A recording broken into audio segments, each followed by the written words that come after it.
I want to go to US politics now, and of course, the president's birthday yesterday. Now, this is a bit random, I know, but for this next interview to make sense, I think you need to know about Grandpa Simpson from the TV show The Simpsons. So here's a reminder. So I tied an onion to my belt, which was the style at the time. Now, to take the ferry cost a nickel, and in those days, nickels had pictures of bumblebees on them. Give me 5 B's for a quarter, you'd say. Now, where were we? Oh, yeah. The important thing was that I had an onion on my belt, which was the style at the time.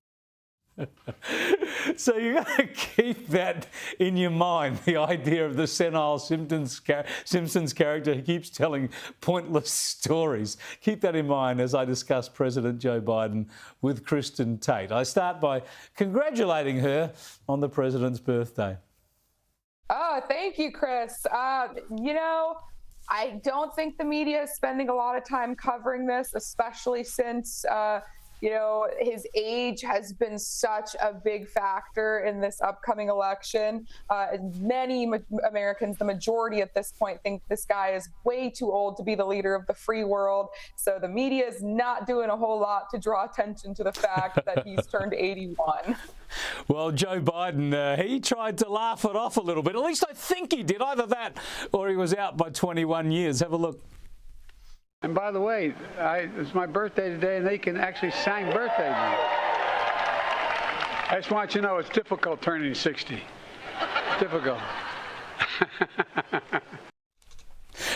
Well, at least it was probably a deliberate mistake. He said something about someone saying birthday to him.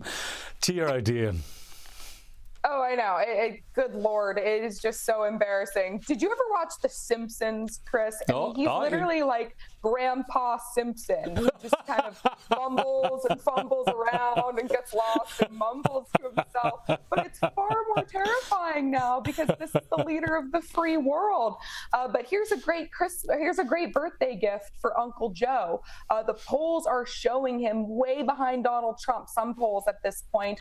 I was looking at a Harvard Harris poll that has Trump all the way up at 48%, Biden's down at 41%. Then you look at these swing states, Nevada, Georgia, Michigan, Pennsylvania, Trump is up in all of them. So, you know, Joe Biden's got to be getting nervous, and the fact that he's 1 year older now is just going to harm him even more, while this is the main concern for voters out there, his age and his mental acuity.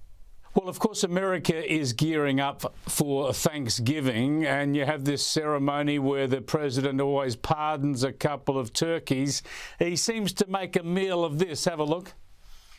Now, just to get here, Liberty and Bell had to beat some tough odds in competition.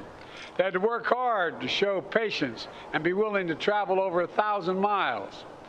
You could say even this harder than getting a ticket to the Renaissance tour or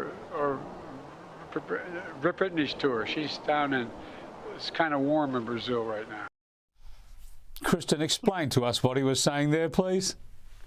I honestly, Chris, I wish I could. I really wish I could.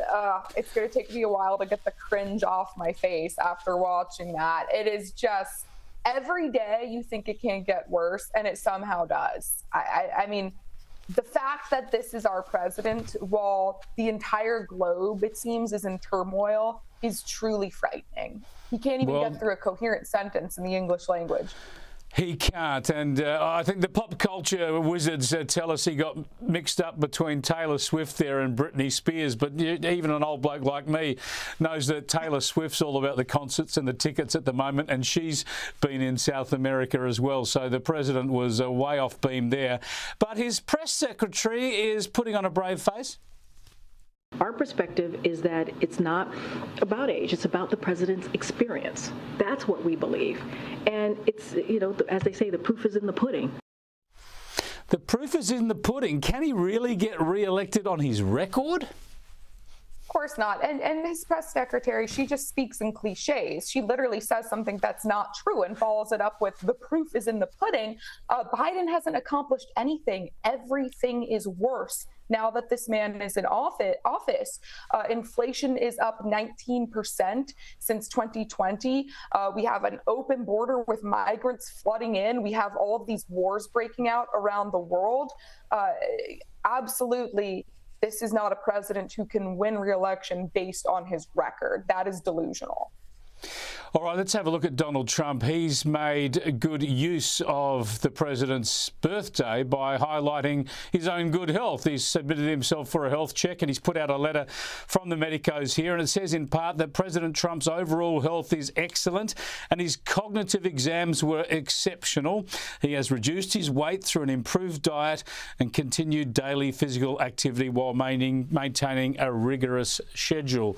No surprise, really, that he's in rude good health. It just looks that way, Kristin, but a strategic move to contrast himself with Joe Biden at this time. It's easy to forget, Chris, that Trump is only a couple years younger than Joe Biden. Yeah. And the guy just has this insane amount of energy. I mean, I've seen him in person a number of times. I've met him, and he is magnetic. He's energetic, and he does not seem like he is anywhere near as old as Joe Biden. I don't know what his secret is, but it is not surprising to hear that he's in good health. And it really does show people do age at different rates. Joe Biden is not, you know, as with it as Trump is, at just a few years older than the former president. Yeah, that's just a fact. It's not indicative of other people his age. It's just a sad fact about the leader of the free world at the moment. Just before I let you go, Kristin, we mentioned Thanksgiving. In America, everybody gearing up for Thanksgiving is such an important community and family occasion. It's under threat, though, from the woke left. Explain that to us. Yes. Well, the left, they don't like to celebrate Thanksgiving because they absolutely hate the United States of America. So instead, they like to celebrate something they call Native American Heritage Day. It's just another attempt by the left to tear down the United States and our institutions. And, you know, at this point, it's predictable. They do this with all of our traditional holidays at this point and everything traditional in America. They just hate their own country. So the way our Australia Day is now called Invasion Day by some, your Thanksgiving is being called Native American Heritage Day. That's exactly right. And it's not just, you know, a few fringe people saying this. I mean, major institutions are blasting out emails this week saying, Happy Native American Heritage Day. It's just, you know, I roll my eyes at this stuff. It's been going on for years now. It hardly rolls off the tongue, but enjoy the turkey anyway. Thanks for joining us, Kristin. Thank you very much, Chris. Always a pleasure.